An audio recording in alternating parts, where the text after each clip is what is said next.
Hello guys, in today's video we are going to discuss about how to use despite even though while speaking English. Let us see few example. First example, despite his busy schedule, he attended the meeting. Despite असून सुद्धा त्याचा busy schedule असून सुद्धा त्याने meeting attend केली. Despite his busy schedule. Despite चं meaning काय झालं मग असून सुद्धा. Next, even though client complained, client ने कंप्लेंट करून सुद्धा we handled it calmly, आम्ही ते शांतपणे हाताळलं. तो प्रोजेक्ट आम्ही शांतपणे हाताळला. इवन दो क्लायंटले कंप्लेंट करून सुद्धा आम्ही तो प्रोजेक्ट शांतपणे हाताळला. वी हँडल्ड इट म्हणजे पर्टिक्युलर प्रोजेक्ट बद्दल बोललो आहे. इट कामली, शांतपणे. Next, even though she was new. Even though म्हणजे जरी. इवन दो इथे जरी या नेमने वापरलेला आहे. Even though she was new she learn quickly. ती नवीन असून सुद्धा, जरी ती नवीन होती तरी सुद्धा तिने पटापट नवीन गोष्टी शिकल्या. शी लर्न क्विकली म्हणजे पटापट, ती पटकन शिकली. लर्न वर्बचा सेकंड फॉर्म इथे यूज केलेला आहे. शी लर्न क्विकली, ती लवकर शिकली. नेक्स्ट एक्झाम्पल बघूया. As soon as he finish work he left the office.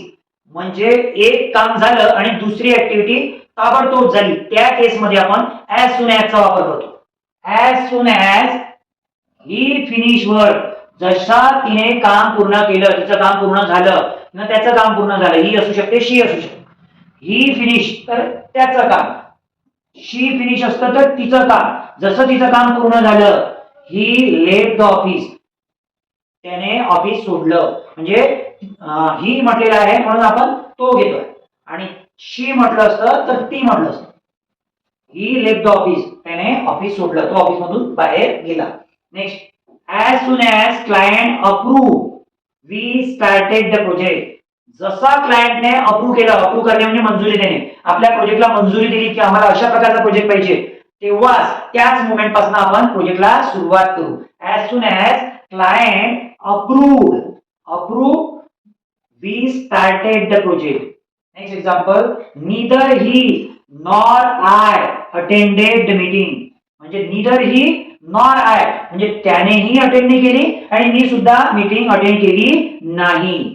Next, neither laptop nor printer work. म्हणजे लॅपटॉपने वर्क नाही केलं आणि प्रिंटरने वर्क नाही केलं, तर तिथे नीदर नॉरचा वापर केला जातो. Next example, the manager supported us likewise HR help us.